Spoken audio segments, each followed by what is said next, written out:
இறந்தவங்களுடைய புகைப்படங்களை வீட்டில் வைக்கும்பொழுது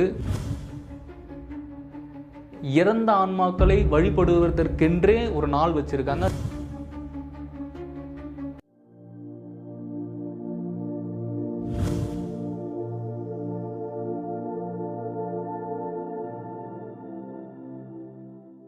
குருவே சரணம், குரு கடாட்சம். நான் உங்கள் ஹரிஷ் பேசுகிறேன். உங்களில் பல பேருக்கு அன்றாட வாழ்க்கையில் நீங்கள் கடந்து போகிற ஒரு விஷயந்தான் அன்றைய உங்களுடைய நாளையே தீர்மானிக்கும். நம்ம காலையில் எழுந்துக்கும் போதும் சரி, நம்ம வீட்டில் இருக்கும்போதும் நம்ம எதை பார்க்குறோமோ, எந்த விஷயங்களெல்லாம் நம்ம கண்ணுக்கு தென்படுதோ, அந்த ஒரே ஒரு விஷயந்தான் அன்றைக்கி நாளே உங்களை தீர்மானிக்கும்.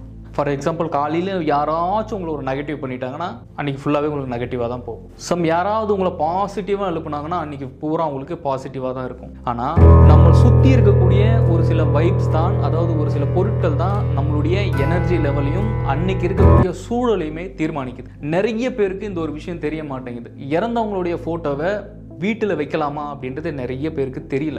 இறந்தவங்களுடைய புகைப்படங்களை வீட்டில் வைக்கும்பொழுது 99% வந்து நெகட்டிவாக தான் ஃபீல் ஆகும். ஏன்னா இறந்தவங்க ஒன்று நீங்கள் அவங்கள வழிபடாமல் இருந்தாலோ, இல்லை அவங்கள நினைக்காமல் இருந்தாலோ அவங்க மோட்சம் முக்தி அடைஞ்சு போய்கிட்டே இருப்பாங்க. இல்லை அடுத்த உடலோ இல்லை வெவ்வேறு மாதிரியான பரிணாமங்கள் அடைஞ்சு அந்த ஆன்மா அப்படின்றது அடுத்தடுத்த வேலைக்கு போய்கிட்டே இருக்கும். ஆனால் நீங்கள் தொடர்ந்து அவங்கள நினைக்கிறதுனாலையோ, இல்லை வீட்டில் ஹாலில் மாட்டி வச்சுக்கிட்டு, இல்லை பெட்ரூமில் மாட்டி வச்சுக்கிட்டு, உங்களுடைய பர்ஸில் மாட்டி வச்சுக்கிட்டு புகைப்படங்களை நீங்கள் அன்னாட நீங்கள் பார்க்க அந்த ஆத்மா இறைவனை நோக்கியும் போகாது. அது ஒரு கட்டத்துக்கு மேலே என்ன ஆகும் அப்படின்னா, நீங்கள் அதுக்கு வழியும் விட மாட்டேன்றீங்க. நீங்கள் அதை நினைக்கிறீங்க அப்படின்னா, அந்த ஆன்மாவை இங்கே தக்க வைக்கிறீங்க அப்படின்னா, அதுக்குண்டான ஆகாரத்தையும் உங்களால் கொடுக்க முடியாது. அந்த ஆன்மா கேட்கக்கூடிய ஆகாரம் என்னன்னா உடல். இறந்த ஆத்மா பற்றை விட்டுட்டோ பந்தத்தை விட்டுட்டோ இங்கிருந்து போகலை. இந்த பற்று, பந்தம், உலகப்பற்று இது எல்லாத்தையுமே திறந்து போனவங்க சித்தர்கள், மகான்கள், யோகிகள், ஞானிகள். இவர்கள் மட்டும்தான் இங்கே இறைநிலையை அடைந்த ஆன்மாக்கள். அதுக்குன்னு ஒரு சில பயிற்சிகள் இருக்குது. அந்த பயிற்சிகள் மூலயமா தான் இறைவனை போய் சென்றடைய முடியும். நான் ஏன் சொல்ல வரேன் அப்படின்னா, உலக வாழ்க்கையில் இருக்கக்கூடிய உலகவாசிகள் நிறைய பேருக்கு இந்த விஷயம் தெரியாததுனால தான் தொடர்ந்து ஃபோட்டோவை வச்சுக்கிட்டு வழிபடுறது, இந்த மாதிரி செய்கைகள் அவங்கள நினைக்கிறதுனால அவங்களுக்கு இன்னும் அந்த ஆன்மாவினுடைய அந்த உங்க மீது இருக்கக்கூடிய வெறுப்புத்தன்மையும் உச்சகட்டமான ஒரு வெறியும் தான் ஏற்படும். பட் உடலை கடந்துட்டாலே எல்லாமே ஆன்மா தான். ஸோ ஆன்மாவுக்கு நல்லது கெட்டது இதை எதுவும் பண்ணக்கூடாது, இவங்களை எதுவும் பண்ணணும் அப்படின்றதெல்லாம் கிடையாது. ஏன்னா உடல் அப்படின்றது இந்த இடத்துல இருக்கும் பொழுதே மனம் அப்படின்றது அது செஞ்சு வச்சிருக்கிற வீடு கட்டியிருந்தாலோ, ஒரு கார் வாங்கியிருந்தாலோ, ஒரு பங்களா வாங்கியிருந்தாலோ இந்த இடத்த விட்டு அவ்வளோ சீக்கிரமாக போகாது. எல்லாமே ஒரு பற்றுதலையும் ஆசையிலையும் இதை நம்ம ஆண்டு அனுபவிக்கணும், இங்கேயே நம்ம வாழணும் அப்படின்ட்டு உங்களுடைய முன்னோர்கள் வந்து ஒவ்வொரு விஷயத்துலையும் அவங்களுடைய உழைப்பை செலுத்தி இந்த இடத்துல உருவாக்கி வச்சது தான் எல்லாமே. ஸோ அப்போ உருவாக்கி வச்சதை எளிமையாக இறந்ததுக்கப்புறம் என்னடா அது இத்தனைலாம் நான் இங்கே இருந்தேன், என்னோடய உழைப்பு அவ்வளோ நான் போட்டேன், ஆனால் நான் போகும்போது எதுவுமே எடுத்துகிட்டு போகலையே, என்னோடய உடல் கூட நான் இங்கே விட்டுட்டு போயிட்டேன் அப்படின்ற உக்கிரத்தில் தான் அந்த ஆன்மா வெளியே போகுது. எல்லாமே ஏற்றுக்கிட்டு போகலை. நல்லா புரிஞ்சுக்கு. அப்போ ஏற்பட்ட ஆன்மாக்களை இறைவனை நோக்கி சென்று அடைஞ்சாங்களான்னு உங்களுக்கு தெரியாது. அவங்க இருக்காங்களான்னு தெரியாது.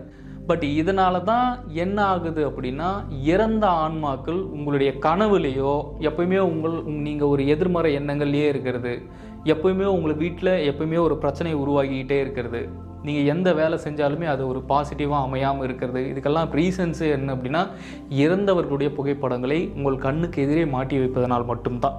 ஏன்னா இதுக்கு தான் நம்ம முன்னோர்கள் வந்து இறந்த ஆன்மாக்களை வழிபடுவதற்கென்றே ஒரு நாள் வச்சுருக்காங்க. அது அமாவாசை மட்டும்தான். ஏன்னா அமாவாசை அப்படின்றது பியூர் டார்க். அந்த டார்க் டைமில் தான் அவங்கள வழிபடணும். பௌர்ணமி நேரத்தில் தான் இறைவனை, அதாவது இறைநிலை அடைந்தவர்கள், மோட்சம் முக்தி அடைந்தவர்கள், இறைவனை சென்று அடைந்தவர்களை மட்டும்தான் பௌர்ணமியில் வழிபடணும். இல்லை அந்த மாதிரி ஆன்மாக்களை இறைவனை எப்பொழுதும் வழிபடலாம். ஆனால் இறந்தவங்களை அமாவாசைக்கு மட்டும்தான் வழிபடணும் அப்படின்ட்டு எதுக்கு நம்ம முன்னோர்கள் வகுத்து வச்சுருக்காங்க? இல்லை நம்ம முன்னோர்களுக்கெல்லாம் பல விஷயங்கள் அப்படின்றது தெரியாதா? எல்லாமே தெரிஞ்சதுனால தான் செஞ்சு வச்சுருக்காங்க. ஸோ நம்ம அந்த நேரத்தில் வழிபடும் போது தான் நீங்கள் அந்த பிரச்சனைகள்லேருந்து வெளியே வர முடியும். ஃபோட்டோ மாட்டிட்டு நீங்கள் சாப்பிட்ற ஸ்நாக்ஸில் கொஞ்சம் போய் படைக்கிறது, நீங்கள் உங்களுக்கு சாப்பிட்டுட்டே இருக்கும்போது அவங்களுடைய நினைவு வந்த உடனே போயிட்டு அதை அவங்களுக்கு படைக்கிறது, இதனால் நீங்கள் படிச்சுட்டு போயிடுவீங்க. நீங்கள் ஒரு திருப்தி ஆகிடுவீங்க. ஆனால் உங்களுடைய வாழ்க்கை அப்படின்றது மாறாது. அந்த ஆன்மா வெறுப்படைய தான் செய்யும். ஏன்னா அது உடல் கிடைக்காம அடுத்த நிலைக்கு போகாமல் இங்கே தடைப்பட்டு நிற்குது ஆன்மா. அந்த ஆன்மா அப்படி இருக்கிற ஆன்மாவை திரும்ப திரும்ப திரும்ப நீங்கள் நினைக்கும் போதும் உங்கள் சிந்தனை ஆற்றல் அவங்க மீது வந்து பாயும் போதும் அவங்க ஆப்போசிட்லேருந்து ஒரு நல்ல விதமான ரியாக்ஷன் அப்படின்றது உங்களுக்கு வராது. ஸோ நெகட்டிவ் தான் உமிழ்வாங்க. சாதாரணமாக உங்ககிட்ட இருக்கிற ஒரு பொருளை யாராவது ஒருத்தர் பிடுங்கிட்டாலும் அது உங்களால் ஏற்றுக்க முடியுமா? உடனே ஏற்றுக்க முடியாது, கோபம் வந்துடும். ஏன் பொருள் நீ எப்படி எடுத்துகிட்டு போகலாம் அப்படின்ட்டு இருக்கும். அதே மாதிரி தான் இறந்தவர்கள் ஒவ்வொரு விஷயங்களும் அவர்களுடைய உழைப்பை வீட்டில் போட்டு விட்டு போயிருக்காங்க. ஸோ அந்த உழைப்பை நீங்கள் அபகரிக்கும் போதோ அந்த உழைப்பில் நீங்கள் வாழ்ந்துகிட்டு இருக்கும்போது அந்த மாதிரி நெகட்டிவ்ஸ் எல்லாம் வர ஆரம்பிக்கும். முதல்ல அந்த மாதிரி புகைப்படங்களை வைக்கிறதோ இந்த மாதிரி இறந்தவர்கள் புகைப்படங்களை வைத்து வழிபடுறதோ இது கூடாது. இதனால தான் நம்ம முன்னோர்கள் அப்போவே விளக்கு மட்டுமே ஏற்றுவாங்க. அமாவாசை அன்னைக்கு புது ஆடையை செலுத்துறதோ இல்லை படையல் போடுறதோ இதெல்லாமே வருஷத்துக்கு ஒரு நாள் அந்த மாவிலை அமாவாசைன்னு சொல்லுவாங்க, அந்த அமாவாசையில் படைக்கிறது இல்லை மற்ற அமாவாசை நாட்களில் படைக்கிறது இதெல்லாம் அன்றைக்கி ஒரு நாள் மட்டும்தான் நடக்கும். ஆனால் நீங்கள் போகிற ஆன்மாவை திரும்ப திரும்ப திரும்ப இழுத்து இழுத்து இழுத்து பிடிக்கிறதுனால பிரச்சனை உங்களுக்கு தான். அதுக்கு தான் சரியாக சொல்கிறது அமாவாசை அன்னைக்கு மட்டும் வழிபடணும், மற்ற நாள் எடுத்து வச்சிடணும் அப்படின்ட்டு. ஆனால் இன்றைக்கி இருக்கிற ஜென்ரேஷனில் ஃபோட்டோ அப்படின்ற ஒரு கலாச்சாரம் வந்ததுக்கப்புறம் தொடர்ந்து உங்களுடைய முன்னோர்களுடைய புகைப்படங்களை பயன்படுத்தும் போது இந்த மாதிரி பிரச்சனைகள் வரும். ஏன்னா இன்றைக்கி நீங்கள் வாழ்ந்துக்கிட்டு இருக்கிறதுக்கும் உங்களுடைய உடல் இருக்கிறதுக்கும் காரணமாக இருந்தவங்களும் அவங்களும் ஒரு ரீசன் தான். ஏன்னா அவங்களுடைய உடல் ரீதியாகவும் மரபணு ரீதியாகவும் தான் நீங்கள் இங்கே பிறந்து வந்திருக்கீங்க. உங்களுடைய தொழிலில் முன்னேற்றம் இல்லாமல் வளர்ச்சி இல்லாமல் இந்த மாதிரி விஷயங்கள் எல்லாம் நீங்கள் அனுபவப்படுற மாதிரி இருக்கும். ஸோ அப்படி இருக்கும்போது நீங்கள் திரும்ப திரும்ப அவங்கள நினைக்கிறதோ அவங்கள பற்றி சிந்தனையில் இருக்கும்பொழுது உங்களுடைய வாழ்க்கை மேம்படாது. பொருளாதார ரீதியாகவும் உங்களுக்கு தடைகள் ஏற்படும். அந்த எதிர்மறை எண்ணங்கள் உங்களை அட்டாக் பண்ணும்போது தான் என்ன ஆகுது அப்படின்னா நீங்கள் மொத்தமாக உங்கள் எனர்ஜி லோ ஆகுறது, கணவன் மனைவிக்குள்ள சண்டை, வீட்டில் அம்மா அப்பா கூட சண்டை, அதீதமான எதிர்மறை எண்ணங்கள் உங்களை சூழ ஆரம்பிக்கும். இதுதான் நிஜம்.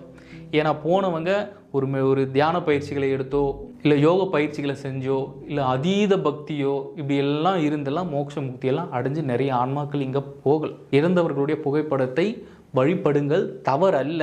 அமாவாசை என்று மட்டும் உங்களுடைய ஹால்லையோ உங்களுடைய பெட்ரூம்லேயோ வச்சு வழிபட்டுட்டு எடுத்து வச்சுருங்க. உடனே அந்த இடத்துல எதனா சித்தர்களுடைய புகைப்படங்களோ பயன்படுத்தும் போது மட்டும்தான் அங்கு பாசிட்டிவ் எனர்ஜி அப்படின்றது ஏற்படும். ஏன்னா இங்கே ஒவ்வொரு விஷயமும் ஒவ்வொரு பொருட்களுமே ஒவ்வொரு விதமான எனர்ஜிஸை வெளிப்படுத்துது. ஸோ பாசிட்டிவ் வேணும் அப்படின்னா தயவு செஞ்சு அந்த ஒரு விஷயத்தை நீங்கள் மறந்து அந்த ஃபோட்டோஸ்லாம் எடுத்து வச்சுட்டு இறை சிந்தனையிலையும் உங்களை சுற்றி பாசிட்டிவாக மாற்ற பாருங்கள். குருவே சரணம். குரு கடாட்சம்.